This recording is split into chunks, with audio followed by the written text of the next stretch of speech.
Hi everyone, I'm Dowdell, and my 34 years with Herbalife has been a 34-year journey in personal development. You know, it's just amazing to see the changes that take place and the philosophy that can be developed over the years. And when I first got started, I didn't really have much of a personal philosophy. I mean, the only philosophy I had in my mind was the idea of, the glass is either half full or half empty, And that's a great philosophy, but which side are you? Which side are you on? And a lot of this, many times people think is going to be determined by your circumstances. But that's not really true. It's not the circumstances that determine how we think and develop our philosophy. It's the response to those circumstances that will determine our philosophy. And those responses are determined by how we think. So how do we learn to think the right thoughts? See, the way we think is determined by the things we see, the things we read, the things we hear, the things we experience.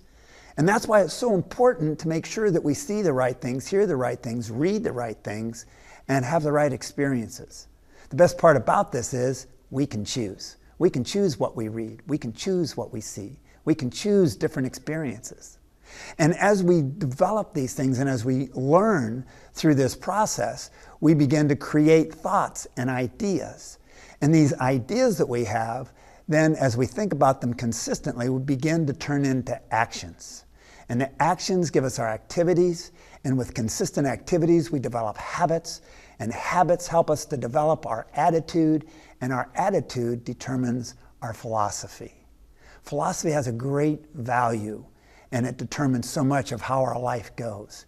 And Jim Rohn has been the master of philosophy. And I want you just to take a couple minutes here and listen to what Jim has to say about the value of philosophy. We all must concentrate a great deal of our attention on our own philosophical conclusions, because this is what guides our life, our philosophy. The working of the mind, the ability to think and process ideas and information. This miracle process that human beings can engage in is simply incredible.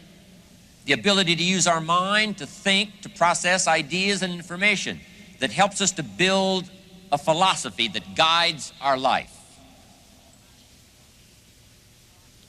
All kinds of philosophy. Political philosophy, of course, helps guide the nation. Economic philosophy determines whether or not you're going to be financially secure. A good health philosophy determines whether or not you're going to be healthy. A good working philosophy with your family determines whether or not that's going to work out well. Philosophy. Let me give you my definition of philosophy. Philosophy is the sum total of what we know, and number two, the decisions we make. So first of all, we must gather knowledge. Second, we must sort it all out, decide what's valuable and what isn't valuable. And let that establish for us a philosophy to live by. You're going to have to go through the decision-making process and sort it all out. What you can use right away, what it's going to take a while for you to get involved in, sorting it out for you, how to make it fit for you, make it fit for your life, make it fit for your business. This process here is what establishes our philosophy. So you can see, as Jim said, our philosophy is the sum of what we know and the decisions we make. So the real question is not what you know, but what you do with what you know. And the idea here is to take the things that we know, take the things we've learned, our skills and our abilities and our experiences, and use those to serve our team. Mark told us all the time. He said, care more about your customers getting results than you do about you making money. Care more about your team making money than you do about you making money. Now, I want to share with you something here that's very counterculture. And it's the idea that what you have and all the skills and abilities you have and all the things you've learned and all that you know, it's not about you. You see, it's about other people. It's about being able to go out and help make a difference for them. The talents, skills, and abilities you have are given to you so that you can use those to make a greater impact on your society. You see, it's absolutely amazing. There's a saying that says, if you want to be the leader of all, you need to be the servant of all. Now, I know most of you are saying, wait a second, I don't want to be a servant, right? But let me give you a definition of a servant that might bring you a different perspective.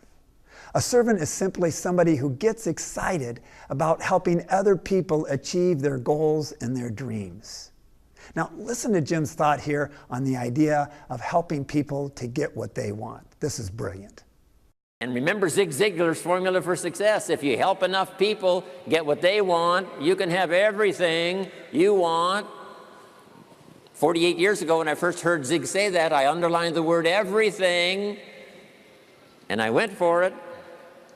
When I first got started as a distributor, everybody I could reach, everybody I could touch. I learned how to do that with such incredible enthusiasm.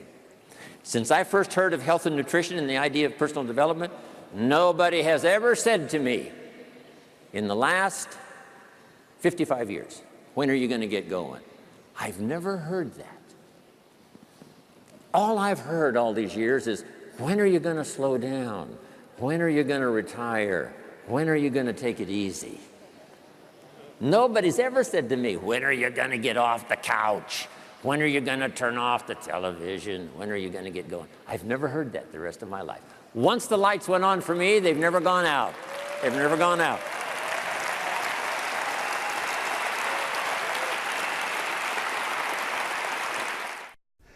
You know, the best part about this philosophy is the fact that you never have to concern yourself with your own success. You simply have to help enough people get what they want and help them succeed. You see, here's the interesting thing. Success really isn't what you do. Success is what others do as a result of what you do.